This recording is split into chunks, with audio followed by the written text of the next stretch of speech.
In a small village nestled between the green hills of the Volta region, where the Hamatan wind carried whispers from the ancestors, there lived an old man named Kofi Mensa. His hair was white as egret feathers, his back bent like a bow drawn too long, and he walked with a simple ebony staff carved from wood, older than the oldest bough. The villagers called it the walking stick.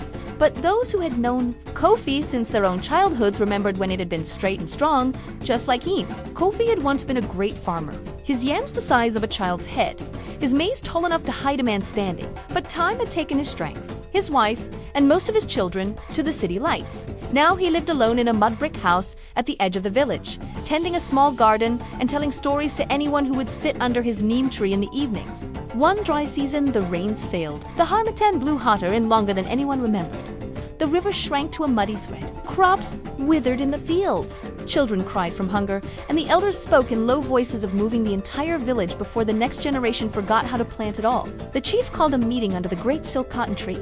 "We must dig deeper wells," he said. "We must pray harder."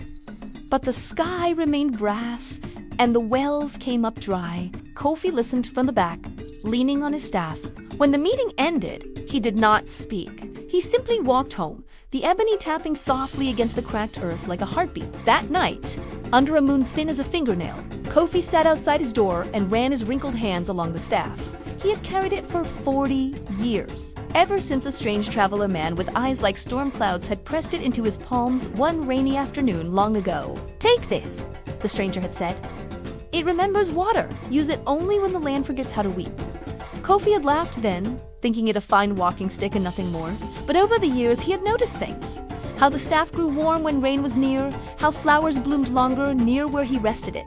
How once, when he struck it against a dry rock in anger after losing a child, a small spring had bubbled up for a single day before vanishing again. He had never asked more of it. Magic, he believed, was like a guest it stayed only if treated with respect. But now the village was dying.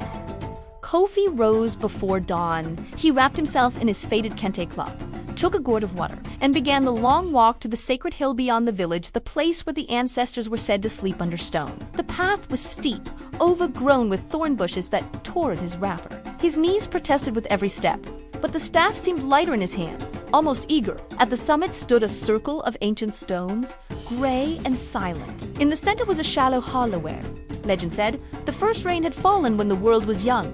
Kofi knelt. He planted the staff upright in the hollow, its tip sinking easily into the earth as though the ground welcomed it home. "Old friend," he whispered, "the people have forgotten how to ask. They dig and pray, but they do not listen. Show them." Nothing happened at first. Then the staff began to hum a low vibration Kofi felt in his bones, the ebony darkened veins of silver appearing like lightning frozen in wood. A cool wind rose from nowhere, carrying the scent of wet soil and distant thunder.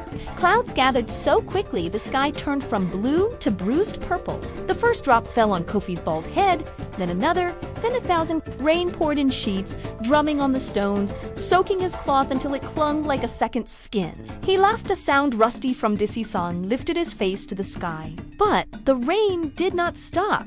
It kept falling. Hours passed. The path down the hill became a rushing stream. The village below, already parched, began to flood. Roofs leaked. Chickens drowned in their coops. Children screamed as water rose around their ankles. Kofi's heart clenched. He had asked for rain, but not for destruction. He gripped the staff. "Enough," he said. "Return to sleep." The staff pulsed once, hot under his palms, as if reluctant. Then the silver veins faded.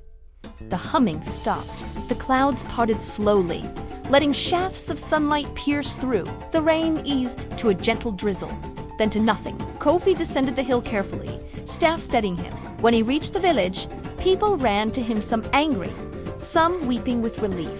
The chief approached, eyes wide. "Old man," he said, "you brought the rain, but you almost drowned us." Kofi looked at the staff, now quiet and ordinary again. "I asked for what we needed," he replied, "but I forgot to ask for wisdom with it. Magic is never just power, it is balance." That evening, under the neem tree, the village gathered. The children sat closest, eyes shining. Kofi told them the story not just of the rain, but of the stranger who had given him the staff, of the lessons hidden in drought and flood, of how the land remembers even when people forget. And the staff? A small boy asked. Does it still have magic? Kofi smiled, tapping the ebony gently. It always did, but now it waits. One day, when another forgets and remembers at the same time, it will speak again. Years later, when Kofi finally joined the ancestors, the staff was buried with him under the silk cotton tree. The rains returned in their proper season after that. The village prospered, and on dry nights, when the wind moved through the branches, some swore they heard a soft tapping like an old man walking, each stuffy in hand, reminding the earth how to weep.